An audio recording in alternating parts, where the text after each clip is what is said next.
नमस्कार दोस्तों, स्वागत है आप सभी का आपके अपने YouTube चैनल पाठशाला ऑफ सोनी सर पे। और मैं नीतीश स्वागत करता हूं आप सभी का आपकी अपनी CDP की क्लास में। दोस्तों, अपनी पिछली क्लासेस में हमने अधिगम के कुछ सिद्धांतों के बारे में बात की थी। हमने अधिगम के सिद्धांत कवर किया था।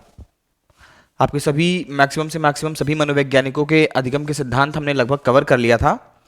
और अधिगम के सिद्धांत कवर करने के बाद आपकी कुछ एक क्लास गैप हो गई है। और सिद्धांत पढ़ने के बाद आज हम आगे बढ़ने वाले हैं एक नए टॉपिक के साथ। आज हम शुरू करने वाले हैं अधिगम का स्थानांतरण, यानी कि ट्रांसफर ऑफ लर्निंग। हम लोग क्या पढ़ने वाले हैं? हम लोग पढ़ने वाले हैं ट्रांसफर ऑफ लर्निंग। देखिए, ट्रांसफर ऑफ लर्निंग क्या होता है, अधिगम का स्थानांतरण होता क्या है, इस चीज को हम लोग समझते हैं। देखिए, अधिगम का जो स्थानांतरण होता है वो कई तरीकों से होता है।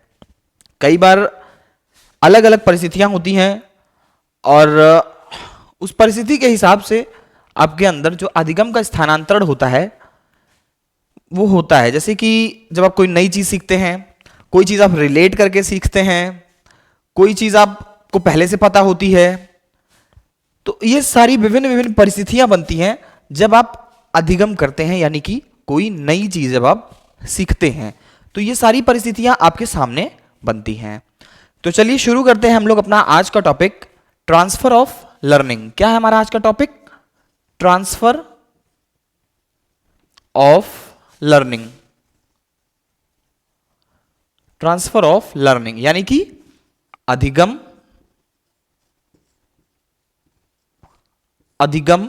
का स्थानांतरण। अधिगम का स्थानांतरण, यह रहेगा हमारा आज का टॉपिक। देखिए, एक परिस्थिति में सीखा गया अधिगम दूसरी परिस्थिति में प्रयोग करना अधिगम का स्थानांतरण कहलाता है। जब आप कोई सिचुएशन हो, वहां पर कोई चीज आपने सीखी हो और उसी यूज करके जब आप किसी नेक्स्ट प्रॉब्लम में फंसते हैं और उसका यूज करते हुए आप अपनी दूसरी प्रॉब्लम को सॉल्व आउट कर लेते हैं, तो इसको बोलते हैं ट्रांसफर ऑफ लर्निंग या अधिगम का स्थानांतरण। तो इसको लिख लीजिएगा। एक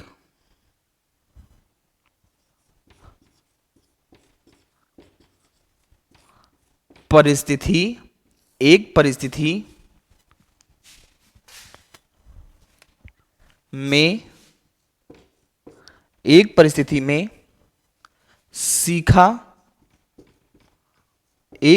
में सीखा गया अधिगम सीखे गए अधिगम का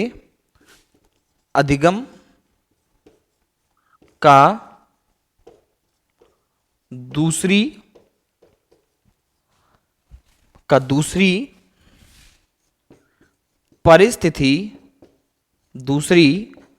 परिस्थिति में प्रयोग। क्या है? अधिगम स्थानांतरण है आपका। एक परिस्थिति में सीखे गए अधिगम का दूसरी परिस्थिति में प्रयोग अधिगम स्थानांतरण कहलाता है। इसको देख लीजिएगा, इसका स्क्रीनशॉट ले लीजिएगा, फिर हम आपको बताते हैं कि कितने प्रकार के अधिगम के स्थानांतरण होते हैं। चलिए, इतना आप लोगों ने लिख लिया होगा, आगे बढ़े। देखिए, अधिगम का स्थानांतरण यानी कि ट्रांसफर ऑफ लर्निंग, बहुत ध्यान से समझिएगा इस चीज को। बहुत आराम से हम लोग इन चीजों को लेकर चलने वाले हैं।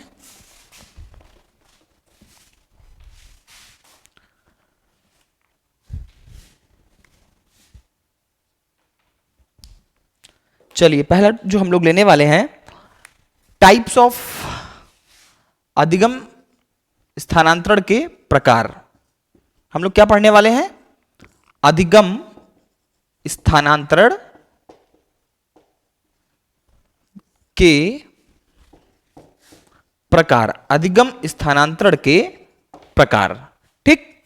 अब अधिगम स्थानांतरण का जो पहला प्रकार है वह आपका पहला शून्य स्थानांतरण, यानी कि जीरो ट्रांसफर ऑफ लर्निंग। इसको समझेंगे हम लोग, ठीक है, आराम से समझेंगे, परेशान नहीं होना है।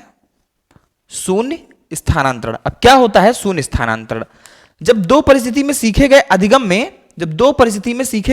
में कोई भी समानता ना हो, जब सीखे गए अधिगम में कोई संबंध ना हो तो उसे शून्य स्थानांतरण कहते हैं। अब देखिए यहां पे इसको शून्य क्यों कहा गया, क्योंकि यहां पर जीरो ट्रांसफर ऑफ लर्निंग हो रही है। मतलब आपने पीछे क्या सीखा, आप पीछे क्या जानते हैं, इस बात से नई वाली सिचुएशन जो आई, उत्पन्न हुई है आपके सामने, उससे कोई लेना देना नहीं है। आपको एकदम बिल्कुल नए सिरे से सोचना है, आपको पिछले ज्ञान से कोई यहां पर मैटर नहीं करता है।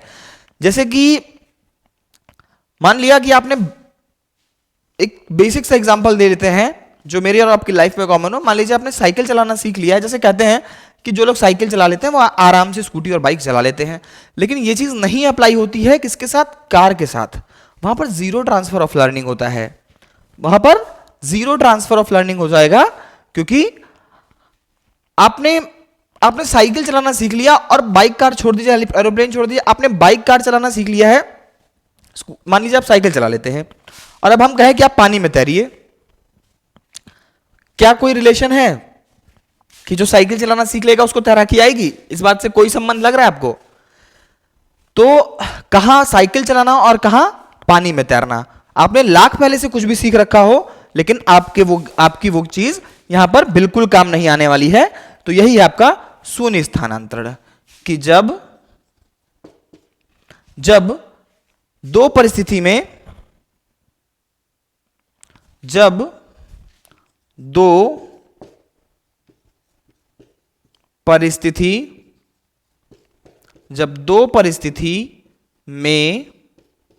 सीखे गए अधिगम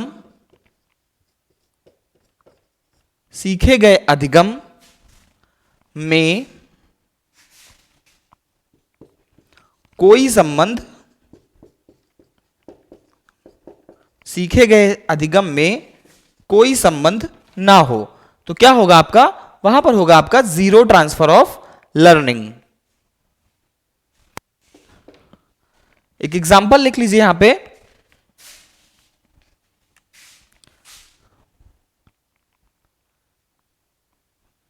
एक एग्जांपल ले लीजिए कि साइकिल जितना आप इसको अंतर रख पाए उतना अंतर रखिए। साइकिल सीखने के बाद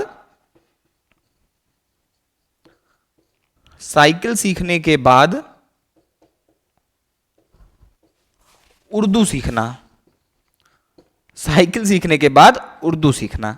अब एक बात बताइए कि यहां पर है कोई लेना देना? भाई साइकिल क्या साइकिल, हम चाहे हिंदी बोले या इंग्लिश बोले या संस्कृत बोले या उर्दू बोले, इसका क्या साइकिल चलाने वाले से कोई संबंध है? साइकिल चलाने वाले से कोई संबंध है? कोई संबंध नहीं है। बहुत ही अलग अलग दो चीजें हो गई। तो यही हुआ आपका एग्जाम्पल कि साइकिल चलाने के बाद अगर कोई उर्दू सीखने को कहता है तो कोई लेना देना नहीं होता है दोनों में, तो हमसे आप कोई चीज रिलेट करके नहीं सीखते हैं। तो यही हुआ आपका शून्य स्थानांतरण। नेक्स्ट है हमारा जो सेकंड है वो है negative transfer of learning. Negative transfer of learning यानी कि नकारात्मक स्थानांतरण। नकारात्मक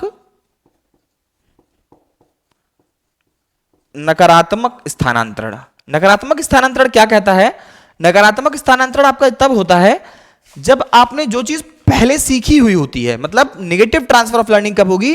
कि जब आपने कोई चीज मान लिया पहले सीखी हुई हो, आपको पहले से वो चीज पता हो, आपको वो पहले से वो चीज आती हुई हो, ठीक है, लेकिन आपको वो चीज पहले से तो आती थी, लेकिन अब क्या होगा कि अब जो चीज आपने पहले सीखी थी वो आप जब कोई नई चीज सीखने की कोशिश करोगे तो उस पर उत्पन्न करेगी बाधा। कि आपने पहले कोई चीज सीख रखी है, अब आप उसके कोई नई चीज सीख रहे हैं तो वो उसमें दिक्कत उत्पन्न करे। जैसे कि आपने बेसिकली सबसे एक एग्जांपल देखा होगा, क्या है वो एग्जांपल, उसके बारे में बात कर लेते हैं। आपने अक्सर देखा होगा कि मान लिया घर में ही देखते हैं बच्चे को, हम लोग जब कोई ग्रोन अप बच्चा होता है, जो ग्रोइंग अप बच्चा होता है, हम लोग उसको क्या करते हैं, पहले उसको बोलते हैं कि बेटा ये कुर्सी है, ठीक है, उसको हम लोग क्या सिखाते हैं, बेटा ये कुर्सी है, बेटा ये कैमरा है, बेटा ये कंप्यूटर है। होता क्या है कि हमने उसे पहले कहा कुर्सी है, हमने बच्चे ने रट लिया कि ये कुर्सी है, ये मेज है। आप इसको अपनी रियल लाइफ से कनेक्ट करिए। कुछ दिन बाद हम उसे क्या कहते हैं कि बेटा ये कुर्सी नहीं है, ये चेयर है। बच्चा कहता है ना बेवकूफ बना रहे हो, मम्मी सिखाई ना। मम्मी कह रही थी मेरी कि ये कुर्सी है, ये चेयर नहीं है, आप गलत बता रहे हो। यहां पर हो गया आपका नकारात्मक स्थानांतरण। क्या हुआ कि आपने पहले से उसको कुर्सी के नाम से सीख रखा है और अब आप कोई उससे कह रहा है कि ये चेयर है, वो मानने को नहीं तैयार है। तो यहां पर क्या हो रहा है कि आपका जो पहले का अधिगम है वो बाद के अधिगम में बाधा उत्पन्न कर रहा है, यानी कि प्रॉब्लम कर रहा है। यही हुआ आपका नेगेटिव ट्रांसफर ऑफ लर्निंग। लिख लीजिएगा।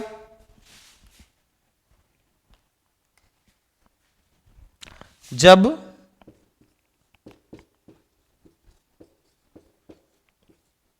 पहले का अधिगम बाद के अधिगम में जब पहले का अधिगम बाद के अधिगम में बाधा उत्पन्न करे, जब पहले का अधिगम बाद के अधिगम में बाधा उत्पन्न करे, तो वहां पर क्या होता है आपका नेगेटिव ट्रांसफर ऑफ लर्निंग। जैसे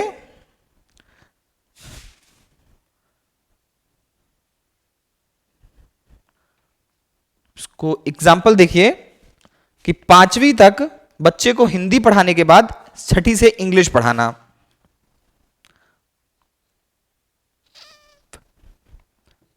5th तक हिंदी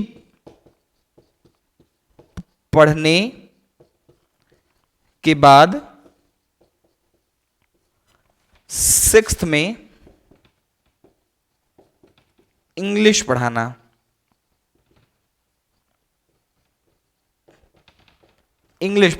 तो यहां पर क्या होगा, वही मैंने जो आपको बात बताई कि अभी तक क्या था कि बच्चा सारी चीजों को समझ रहा था, ठीक है, बच्चा अभी तक सब कुछ हिंदी में जान रहा था, सारी चीजों के नाम हिंदी में जान रहा था।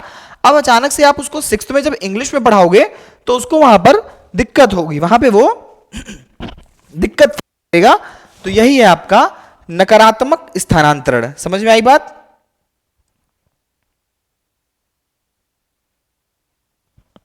ठीक है, चलिए नेक्स्ट देखते हैं। थर्ड है आपका पॉजिटिव ट्रांसफर ऑफ लर्निंग, यानी कि सकारात्मक स्थानांतरण। क्या है? सकारात्मक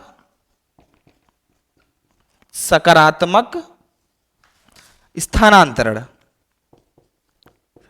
बहुत जरूरी चीजें आज हम लोग पढ़ रहे हैं, बहुत इंपॉर्टेंट चीजें हैं ये।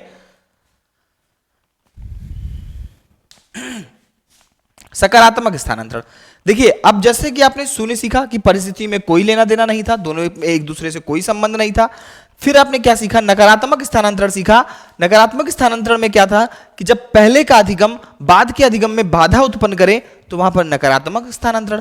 तो अब सकारात्मक की बात करें, जब पहले का अधिगम बाद के अधिगम में सहायता कर दे हमको, कि हमने पहले कोई चीज सीख रखी थी और अब उसके जरिए हमें कोई नई चीज जब हम सीख रहे हैं तो हमें थोड़ा सा कुछ हेल्प हो जाए, यही होता है आपका पॉजिटिव ट्रांसफर ऑफ लर्निंग। बहुत सिंपल था ये। जब पहले का अधिगम बाद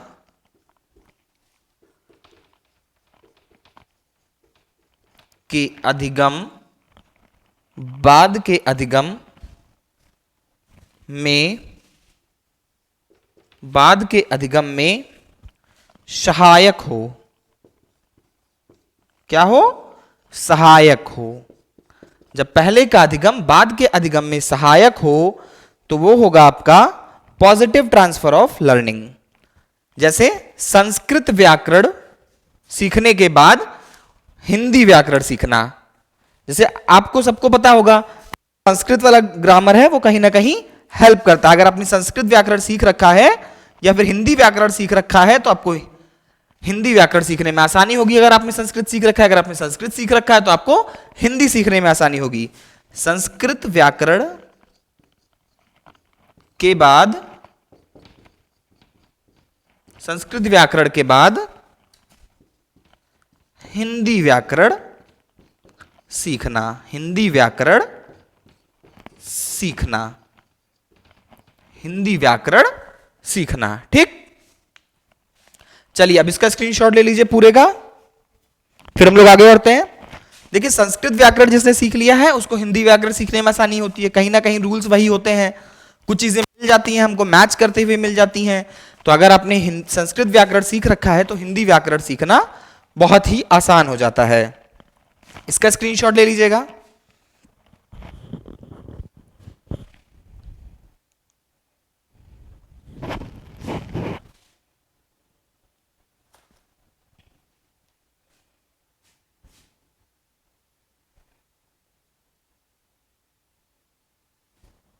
चलिए आगे बढ़े, इसको मिटालते हैं। ले लिया भैया स्क्रीनशॉट, चलो बढ़ते हैं हम आगे। नेक्स्ट जो हम लोग लेने वाले हैं वो है हमारा लंबवत ट्रांसफर ऑफ लर्निंग, मतलब वर्टिकल ट्रांसफर ऑफ लर्निंग, यानी कि लंबवत स्थानांतरण। क्या हुआ? लंबवत स्थानांतरण। हेडिंग डाल लीजिएगा आप लोग, लंबवत स्थानांतरण।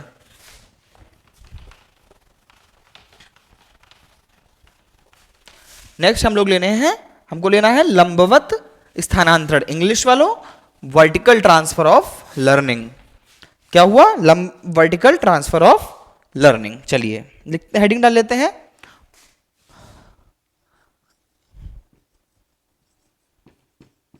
पूर्वाधर ऑब्लिक लंबवत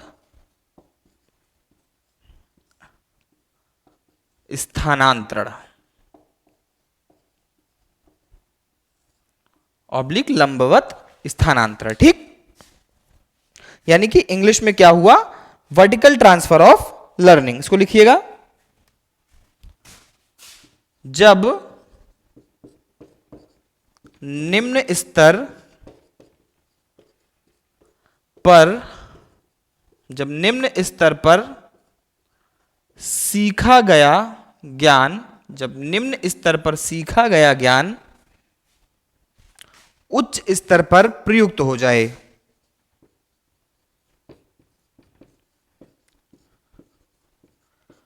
उच्च स्तर पर,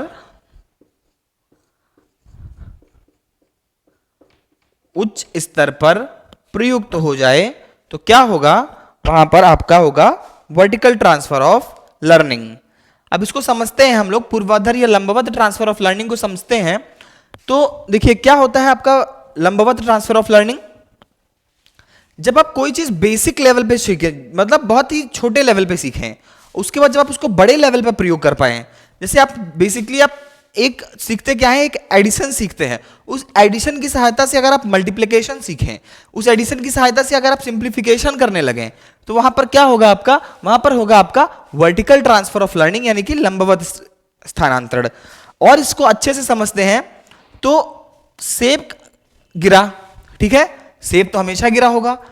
न्यूटन ने क्या किया? सेब गिरा, कितनी छोटी सी बात है ये, हमें हमारे आपके लिए कोई मायने नहीं रखती है, कितनी छोटी सी बात है कि एक सेब गिरा। अब सेब गिरने से किसी ने गुरुत्वाकर्षण का नियम बना दिया, यानी कि न्यूटन ने जो अपना नियम बनाया था वो कहां से बनाया था? सेब के गिरने से। सेब बहुत गिरे होंगे उसके पहले, आम बहुत गिरे होंगे, लेकिन किसी ने ध्यान नहीं दिया। एक छोटे से लेवल की चीज को जब बड़े लेवल पे यूज करके और एक नया नियम बना दिया जाए तो उसको बोलते हैं लंबवत या वर्टिकल ट्रांसफर ऑफ लर्निंग। यानी कि जब कोई बेसिक लेवल पे कोई चीज सीखते हैं और उसका हम लोग प्रयोग अपर लेवल पे जाके, हाई लेवल पे जाके करते हैं, तो उसको बोलते हैं, उच्च स्तर पर जब प्रयुक्त हो जाए तो उसको बोलते हैं लंबवत ट्रांसफर ऑफ लर्निंग। एग्जाम्पल लिखिएगा, सेब के गिरने से गुरुत्वाकर्षण का नियम। सेब, आम जो भी हो, सेब गिरने से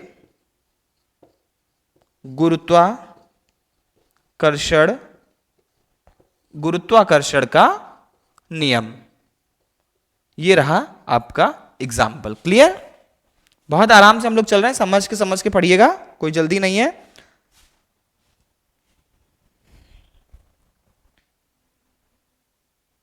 देखिए जितने भी तरह के आपके, एक चीज और देख लीजिएगा कि आपके जितने भी ये आपके जितने भी ये होते हैं, ये सब पॉजिटिव होते हैं, ठीक है। आपके जितने भी ये होते हैं पूर्वाधार या लंबवत ट्रांसफर, ये सभी के सभी आपके पॉजिटिव होते हैं।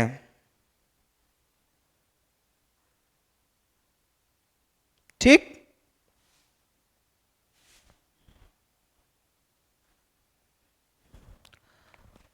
समझ में आ गई भैया बात?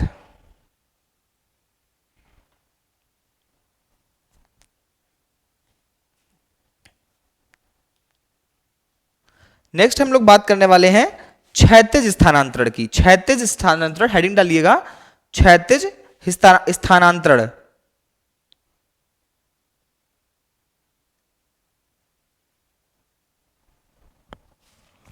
हेडिंग डालिएगा क्षैतिज स्थानांतरण।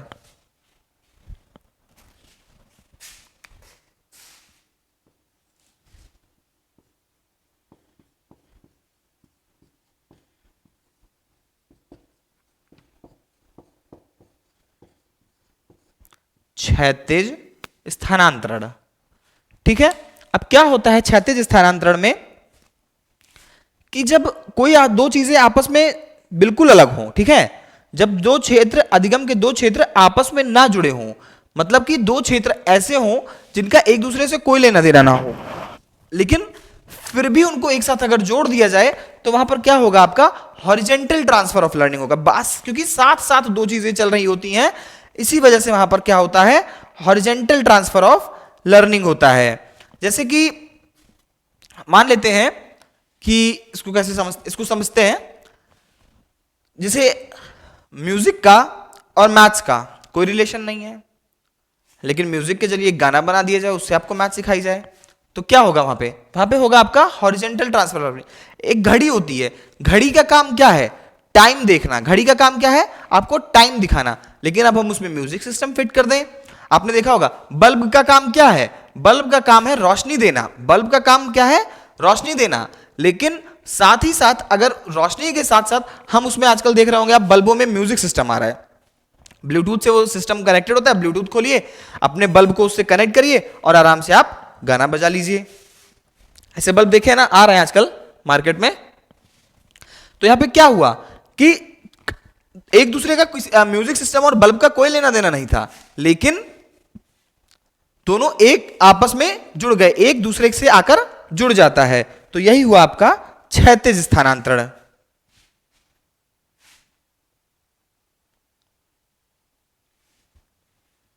जब दो, दिख रहा है, जब दो अधिगम के क्षेत्र, जब दो अधिगम के क्षेत्र आपस में ना जुड़े हों, ना जुड़े हों, फिर भी एक का प्रयोग, फिर भी एक का प्रयोग दूसरे में हो जाए, फिर भी एक का प्रयोग दूसरे में हो जाए। जैसे बल्ब में म्यूजिक, जैसे बल्ब में म्यूजिक, बल्ब में म्यूजिक सिस्टम, ठीक, जैसे बल्ब में म्यूजिक सिस्टम। देखिए समझते चलिएगा, कोई दिक्कत, काफी चीजें आसान आसान सी हैं, समझ में आ रहा होगा आपको। एग्जाम्पल इतने गजब गजब के एग्जाम्पल हैं कि समझ में तो आ ही जाना चाहिए।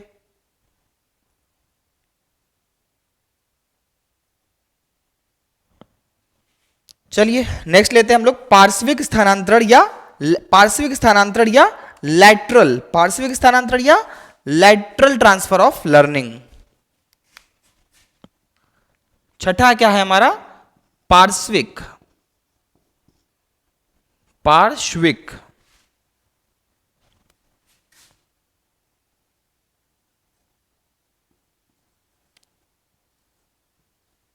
पार्श्विक स्थानांतरण। पार्श्विक स्थानांतरण। क्या पढ़ रहे हैं हम लोग? पार्श्विक स्थानांतरण, यानी कि आपका लेटरल ट्रांसफर ऑफ लर्निंग। क्या होता है आपका लेटरल ट्रांसफर ऑफ लर्निंग? ये ऐसे बनती है लेटरल, ठीक है, लेटरल लाइन।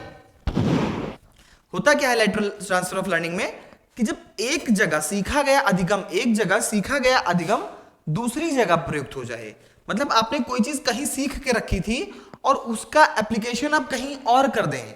जैसे आपको बेसिकली मैथ्स में क्या सिखाया गया? आपको बेसिकली मैथ्स में क्या सिखाया गया कि 5+3, क्या सिखाया गया? 5+3 इज इक्वल टू 8 होता है, या 5+5 इज इक्वल टू 10 होता है। ठीक है, आपने ये एक मैथ्स का एक सवाल है जो आपने सीखा कि 5+5 क्या होता है? 10 होता है। ठीक है, अब आपसे कोई कह दे, आप सब्जी वाले के पास गए और आपने कहा 5 किलो आलू और 5 किलो टमाटर दे दो, 5 किलो आलू और 5 किलो टमाटर दे दो। आपसे ने यहां पर किसी ने कुछ नहीं कहा कि करना क्या है। आपसे बस आपको मैंने 5+5 सिखा रखा था कि हाँ 5+5 जोड़ देते हैं तो 10 हो जाता है। अब आप गए सब्जी वाले के यहां, आपने उससे कहा कि 5 किलो आलू और 5 किलो टमाटर भैया दे दो हमको।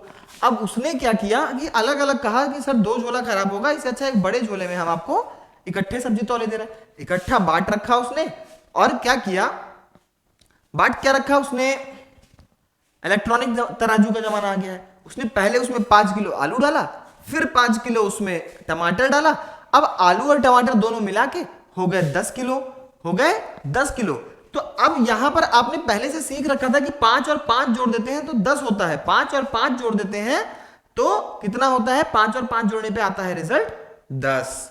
तो अगर 5 और 5 जोड़ने पे 10 होता है तो वहां पर आपने ये चीज सीख रखी थी, और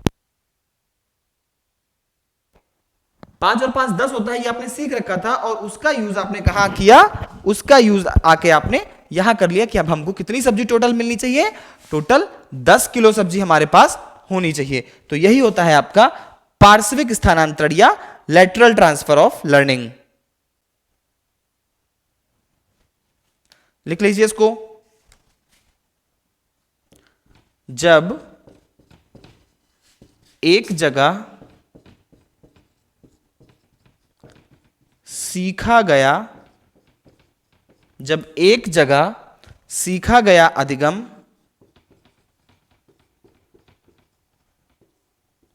दूसरी समान, जब एक जगह सीखा गया अधिगम दूसरी समान परिस्थिति में प्रयुक्त हो जाए,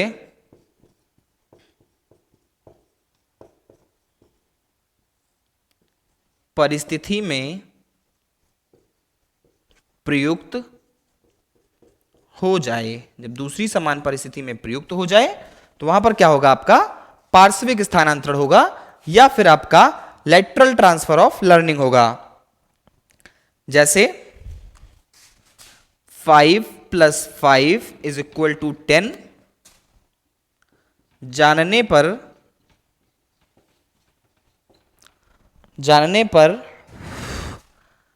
5 किलो आलू और 5 किलो टमाटर, 5 किलो टमाटर मिलने पर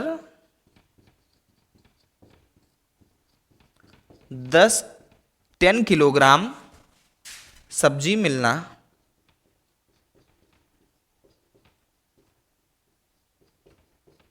सब्जी मिलना पता होना। ठीक, 10 किलोग्राम सब्जी मिलना पता होना। तो इसको आप स्क्रीनशॉट ले लीजिएगा, फिर हम लोग आगे बढ़ते हैं। स्क्रीनशॉट ले लीजिए आप लोग।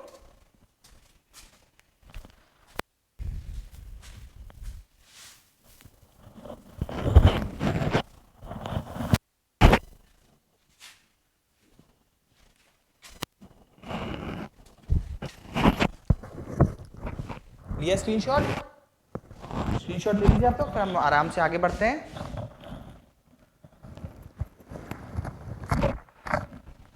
गर्मी बहुत है, चलिए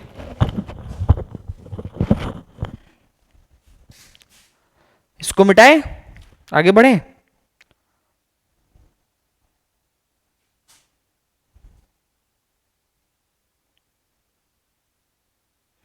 चलिए इसको मिटाते हैं, फिर आगे बढ़ते हैं और बातें करते हैं हम लोग अधिगम स्थानांतरण का के कुछ और प्रकारों के बारे में बात करते हैं। ठीक है,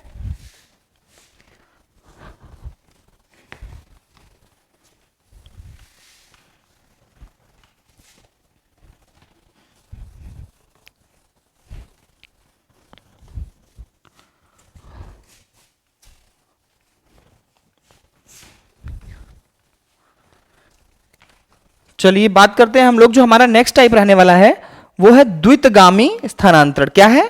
द्वितगामी द्विपार्श्विक स्थानांतरण। उसी को द्वीप, अगर कोई कहीं कहीं द्विगामी भी लिखा रहता है, बाकी द्वीप जो है दो द्विपार्श्विक के नाम से सबसे ज्यादा फेमस है। द्वितगामी जो स्थानांतरण होता है वो भी आपका यही होता है। Bilateral transfer of learning. क्या है?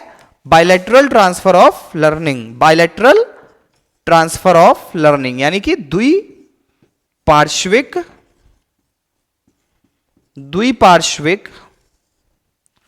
स्थानांतरण।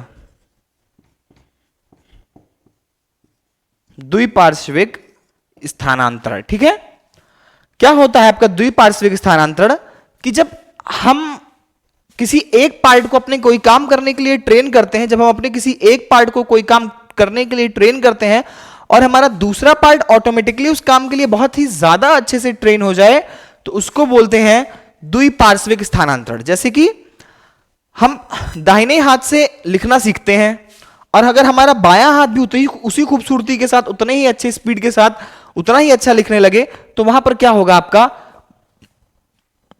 वहां पर होगा बायलैटरल ट्रांसफर ऑफ लर्निंग यानी कि द्विपार्श्विक स्थानांतरण। क्या होगा? द्विपार्श्विक स्थानांतरण।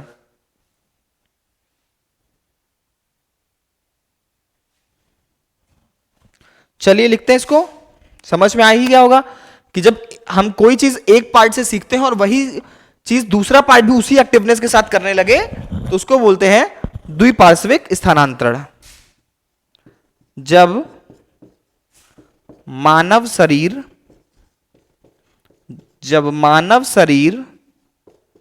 द्वारा सीखा गया, जब मानव शरीर द्वारा सीखा गया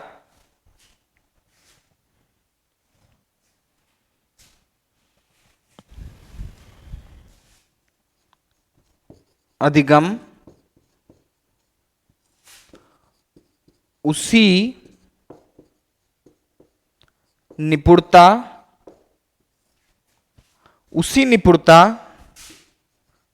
के साथ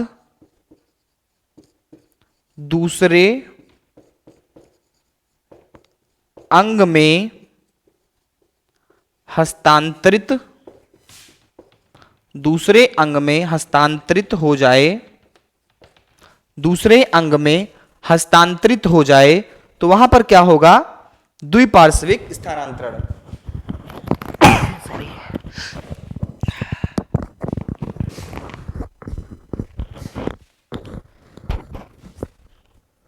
समझ में आया?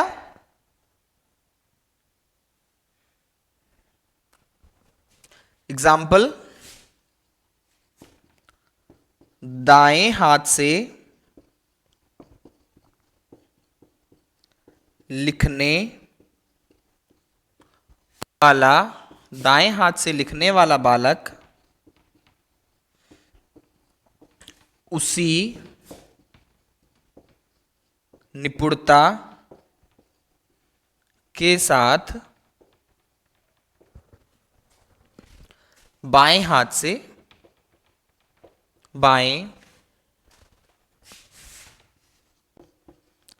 से लिखे।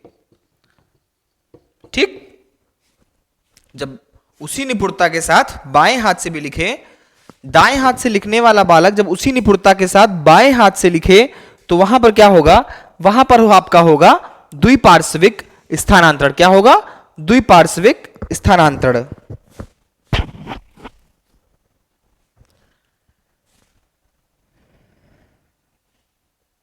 इसका स्क्रीनशॉट ले लीजिए। इसी के साथ आपका अधिगम स्थानांतरण के प्रकार खत्म हो गया। क्या खत्म हो गया आपका? अधिगम स्थानांतरण के प्रकार। इसी के बाद हम नेक्स्ट जो अपना लेने वाले हैं, जो नेक्स्ट टॉपिक हम पढ़ने वाले हैं वो बहुत इंपॉर्टेंट है आपके लिए, अधिगम का वक्र। अक्सर क्वेश्चंस पूछे जाते रहे हैं अधिगम के वक्र से, अक्सर कई बार क्वेश्चंस पूछे गए ना अधिगम के वक्र से। चलिए इसका स्क्रीनशॉट ले लीजिए जल्दी से, फिर हम आगे बढ़ते हैं और आप बढ़ते हैं अपने नेक्स्ट टॉपिक अधिगम के वक्र की तरफ। आपको समझ में आ गया ना ये अधिगम स्थानांतरण के प्रकार।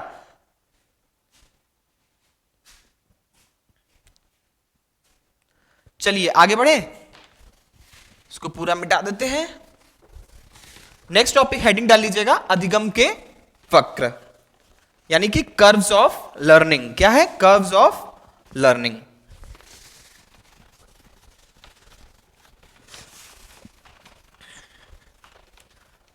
बहुत ही मजेदार रहने वाला टॉपिक, बहुत ही इजी है। देखिए हेडिंग डालिएगा अधिगम के वक्र या curves of learning, curves of learning. ठीक,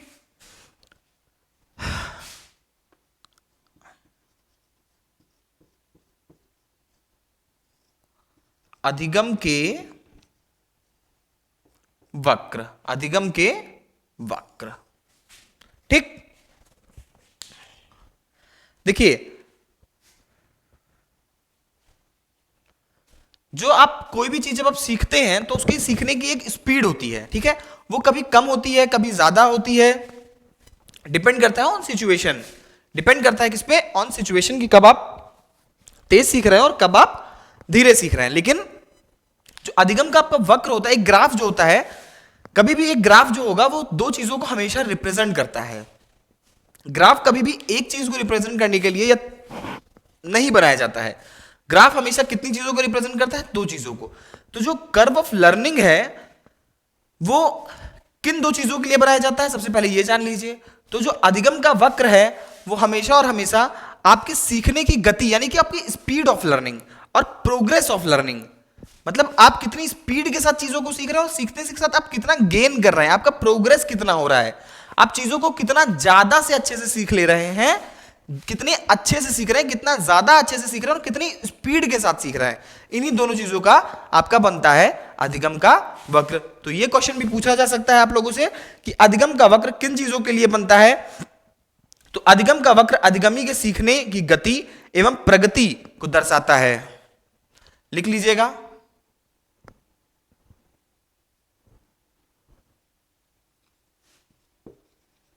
अधिगम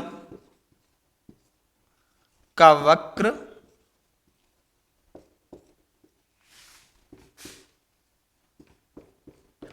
अधिगमी की गति, अधिगम का वक्र अधिगमी की गति एवं अधिगम का वक्र अधिगमी की गति एवं प्रगति को दर्शाता है। अधिगम का वक्र अधिगमी की गति एवं प्रगति को दर्शाता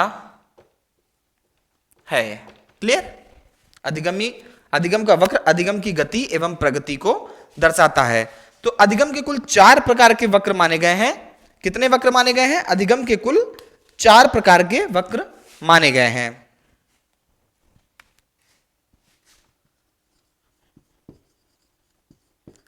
अधिगम के 4 प्रकार के वक्र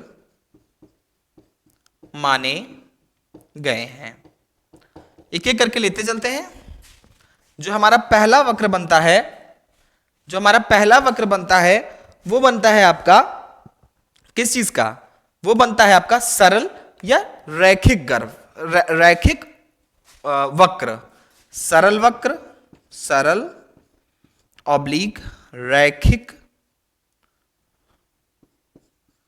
सरल ऑब्लिक रैखिक वक्र। देखिए सरल ऑब्लिक रैखिक वक्र क्या होता है? जब सीखने की गति हमेशा एक जैसी हो, जब सीखने की गति हमेशा एक जैसी हो तो आपका क्या बनेगा? जब सीखने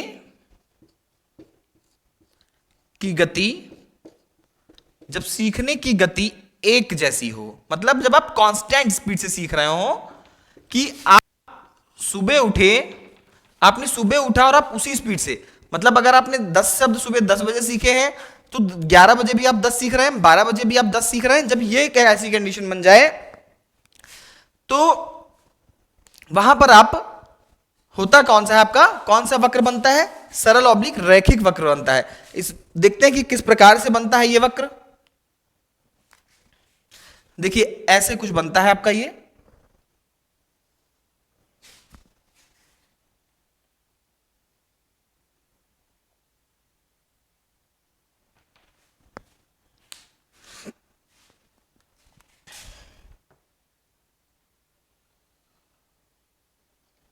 ठीक है, ऐसा बनता है आपका सरल या रैखिक वक्र।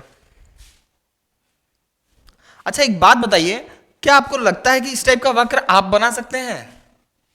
क्या आप पर डे हमेशा एक ही स्पीड के साथ, भाई कहीं ना कहीं आप सो गए होंगे, कहीं ना कहीं आप थक गए होंगे तो आपने कम सीखा होगा, कहीं आप सो गए होंगे, कहीं आप खाना खाने में बिजी हो गए होंगे, तो इस टाइप का वक्र फिलहाल मनुष्यों से तो पॉसिबल नहीं है, क्योंकि हम लोग जो वक्र बनाते हैं हम लोग कहीं कम कहीं ज्यादा सीखते हैं। हम लोग इस टाइप का वक्र मनुष्य नहीं बना सकते हैं, बाकी आपकी बात अलग है।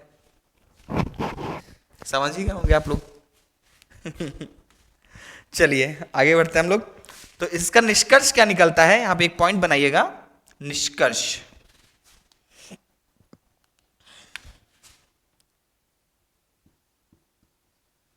निष्कर्ष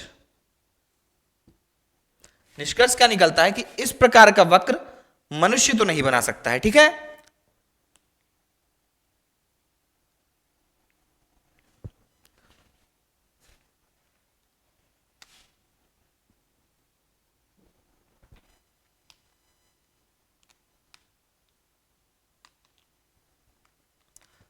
लिखिएगा, इस प्रकार का वक्र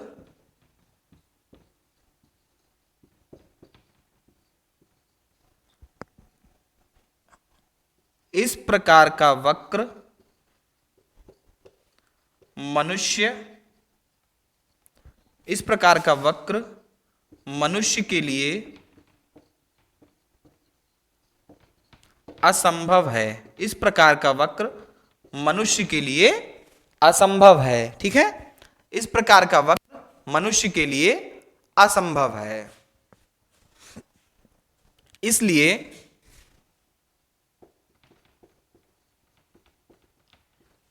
इसे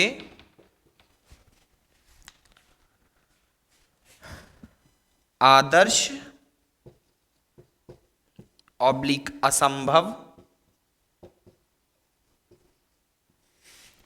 वक्र भी कहते हैं, ठीक। ये हो गया आपका पहला वक्र। समझ में आया? देखिए आप सीखने की गति हमारी हमेशा एक जैसी नहीं हो सकती है, और इसमें देखिए लाइन एकदम सीधे गई है, तो इस प्रकार का वक्र मनुष्य के लिए असंभव, इसलिए इसे आदर्श या असंभव वक्र भी कहते हैं। चलिए इसका स्क्रीनशॉट ले लीजिएगा, हम लोग आगे बढ़ते हैं।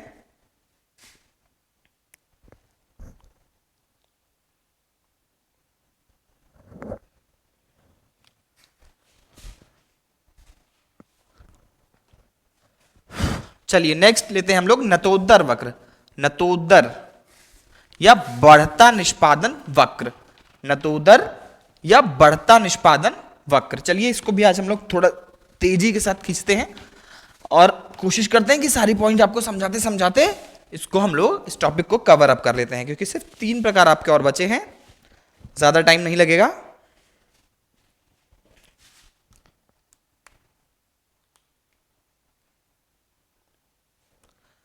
सेकेंड टाइप जो है आपका नतोदर वक्र, इसको और किन किन नामों से जानते हैं, तो और जानते हैं हम लोग बढ़ता निष्पादन ऑब्लिक धनात्मक यानी कि पॉजिटिव वक्र, ठीक है, ये होगा इसके अलग अलग नाम। अब देख लेते हैं कि ये वक्र कैसा बनेगा। कुछ ऐसा बनता है आपका ये वक्र, ठीक। शुरुआत में क्या होता है आपका नतोदर या बढ़ता निष्पादन वक्र में, कि शुरुआत के में गति धीमी होती है, जब शुरू में सीखने की गति धीमी और बाद में तेज हो जाए। जैसे कि यहां से आप चले, फिर अचानक से आपकी गति में ये आ गई तेजी। अब यहां पे देखिए आपने कितना धीरे धीरे सीखना उठना, फिर अचानक से आप बढ़े और आपने ये सीखा, तो कुछ ऐसा बनेगा आपका वक्र। जब सीखने की गति शुरुआत में धीमी, जब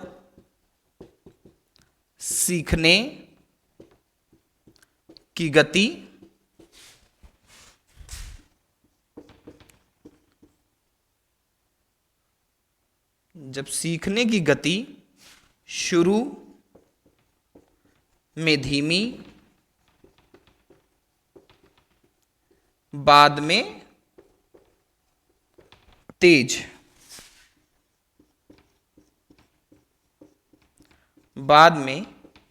हो जाए। ठीक है, जब सीखने की गति शुरू में धीमी बाद में तेज हो जाए।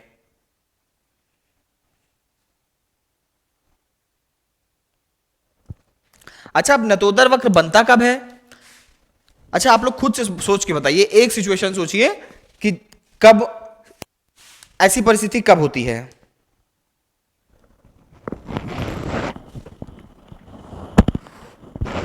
सोचिए सोचिए, सोच के बताइएगा जल्दी से।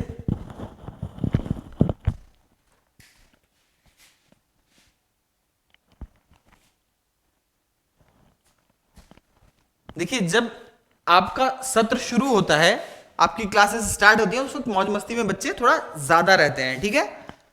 लेकिन जैसे जैसे आपका परीक्षा का टाइम आता है, आपका आता है टाइम एग्जाम का, जैसे जैसे आपका एग्जाम टाइम आता है, क्या होता है कि जैसे जैसे एग्जाम टाइम आता है और आपके एग्जाम नजदीक आते हैं, एग्जाम से 1 महीना पहले, देखिए एग्जाम के 6 महीने पहले की तैयारी और एग्जाम के 1 महीना पहले वाली तैयारी में अंतर देखिए। 6 महीना पहले आप आराम से पढ़ रहे होते हैं, जब बचता है पेपर को 1 महीना, आपकी सीखने की गति कितनी तेज हो जाती है, बस वही है, ये 6 महीने पहले से यहां शुरू होता है। और जब एग्जाम को आता है 1 महीना, तो आप लोग कुछ यूं सीख जाते हैं, ठीक है। तो ये रहा आपका एक सिचुएशन। एग्जाम्पल में लिख लीजिएगा, ताकि आप अगर लिख लेंगे तो कभी भूलेंगे नहीं। एग्जाम से 6 महीना पहले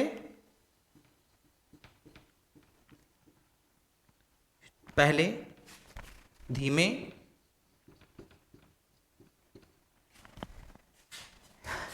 1 मंथ पहले तेज, आपकी स्पीड ऑटोमेटिकली तेज हो जाती है एग्जाम से 1 महीने पहले तेज।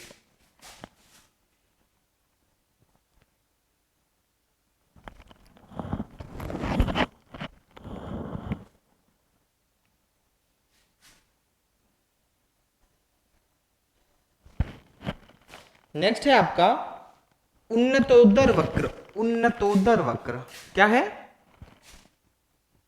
उन्नतोदर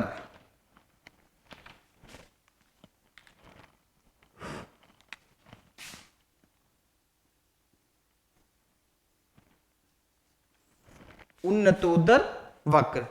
फिर जो आपका बढ़ता निष्पादन वक्र था, समझ गए होंगे आप लोग कि चीजें बिल्कुल उल्टी होने वाली हैं। बढ़ता निष्पादन वक्र था, ये आपका हो जाएगा घटता निष्पादन वक्र। घटता निष्पादन वक्र, जो आपका धनात्मक था, ये क्या हो जाएगा? ऋणात्मक वक्र। क्या हो जाएगा? ऋणात्मक, यानी कि निगेटिव कर्व, ऋणात्मक वक्र। चलिए इसको मिटाते हैं। समझ में आ रहा है ना भैया? क्यों समझ में आ रहा है? बता भैया, बस 10 मिनट टाइम और दीजिए, काम खत्म।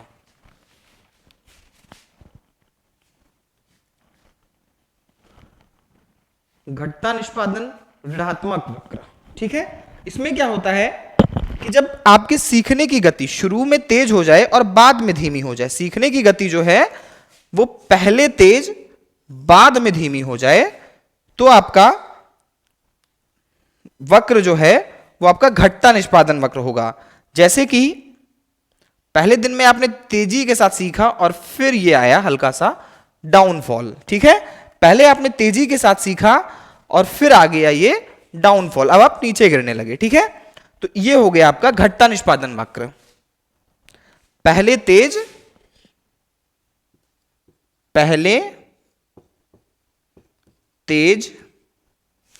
बाद में स्लो, यानी कि धीमे, पहले तेज बाद में स्लो।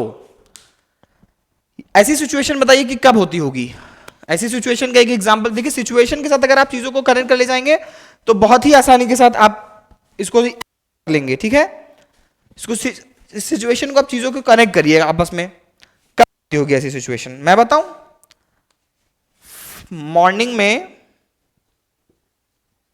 मॉर्निंग की फर्स्ट क्लास, इसीलिए देखिए दिमाग फ्रेश रहता है, आप सीखते अच्छा, इसीलिए मैथ्स की क्लास 90% क्लास स्कूल्स में पहली क्लास मैथ्स की रखी जाती थी, जो सीरियस क्लासेस होती थी। मॉर्निंग की फर्स्ट क्लास से लास्ट क्लास तक आते आते आपका बस ये हो जाता था कि कितनी जल्दी छुट्टी हो जाए, टन टन टन, और कितनी जल्दी हम घर निकल लें यहां से। लगता था कौन पकड़ के इनको बांध रखा है, बस यही इच्छा होती थी कि कितनी जल्दी यहां से निकल लें। चलिए ये हो गया।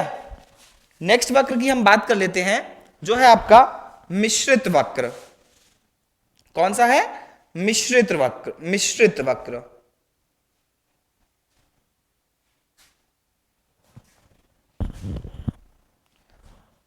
देखिए जो आपका मिश्रित वक्र है इसको बोलते हैं हम लोग सर्वाकार वक्र। क्या बोलते हैं? सर्वाकार वक्र। साथ ही साथ इंग्लिश में इसका नाम है एस टाइप वक्र। क्यों है एस टाइप वक्र? ये आपको अभी समझ में आ जाएगा। अभी समझ में आ रहा है कि इसको क्यों बोलते हैं एस टाइप वक्र।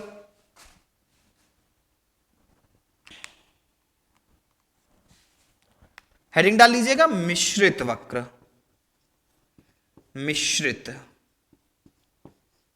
मिश्रित सर्वाकार। इसका इंग्लिश का नाम भी आप सब याद रखिएगा, बहुत इंपॉर्टेंट है चूंकि एस टाइप। अगर आप एस टाइप याद रखेंगे तो आपका स्ट्रक्चर इसको हमेशा याद रहेगा आपको। एस टाइप वक्र। पहले इसका वक्र देख लेते हैं, फिर बाकी चीजें अपने आप समझ में आ जाएंगी।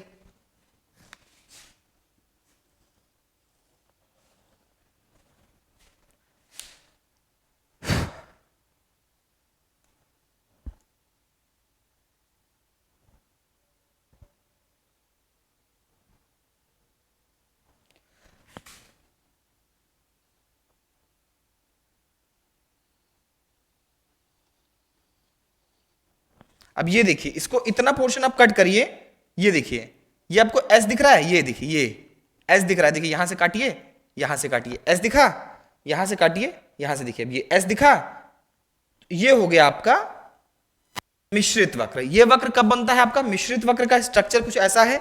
इसमें होता क्या है कि जब मिश्रित वक्र कब बनाएंगे आप? जब छमाही परीक्षा आती है तो क्या होता है? आप लोग तेजी के साथ पढ़ते हैं। छमाही परीक्षा के पहले, छमाही परीक्षा के बाद, ठीक है। छमाही परीक्षा के पहले, फिर वार्षिक परीक्षा के दौरान, वार्षिक परीक्षा के दौरान और वार्षिक परीक्षा के बाद। इसको भी दौरान कर लीजिए, पहले कंफ्यूज हो जाएंगे आप लोग। के दौरान, ठीक है। तो यह हुआ आपका छमाही परीक्षा के दौरान, छमाही परीक्षा के बाद, वार्षिक परीक्षा के दौरान और वार्षिक परीक्षा के बाद। अब सिचुएशन देखिए क्या बनती है। जब आपकी छमाही परीक्षा हो रही होती है तो आप तेजी के साथ पढ़ रहे होते हैं। फिर परीक्षा हो गई, धीमे हो गए। फिर तेज, आपके एनुअल एग्जाम्स आ गए, आप तेज हो गए। फिर आप एनुअल एग्जाम्स निकल गए, आप फिर से धीमे हो गए। ठीक, तो ये हो गया आपका एस टाइप का वक्र। क्या हो गया? एस टाइप वक्र, मिश्रित वक्र, सर्वाकार या एस टाइप वक्र। छमाही परीक्षा के दौरान तेज, छमाही परीक्षा के बाद धीमे, वार्षिक तो ये वक्र मनुष्य के लिए संभव है, पॉसिबल कर्व है। ये क्या है? पॉसिबल कर्व, मतलब मनुष्य ऐसा कर्व बना सकता है। हम लोग कौन सा वक्र नहीं बना सकते हैं? तो हम लोग नहीं बना सकते हैं रेखीय वक्र। क्या, कौन सा? रेखीय, सरल, सिंपल या लीनियर वक्र हम लोग नहीं बना सकते हैं। चलिए फिर आज की क्लास को हम लोग यहीं तक रखते हैं। काफी अच्छे से आज हम लोगों ने अधिगम का स्थानांतरण कितने प्रकार के होते हैं, लगभग 7 प्रकार हमने पढ़े, और साथ ही साथ हमने पढ़ लिया है अधिगम के वक्र। तो फिर आज की क्लास को यहीं तक रखते हैं, नेक्स्ट क्लास में मिलते हैं फिर कुछ और अच्छे टॉपिक्स के साथ। आपका अधिगम का पठार बचा है, कुछ परिभाषाएं बची हैं, उनको हम लोग लेंगे नेक्स्ट क्लास में। तब तक आप सभी घर पर रहिए, मस्त रहिए, पढ़ते रहिए। मुझे विदा दीजिए, टाटा, बाय बाय।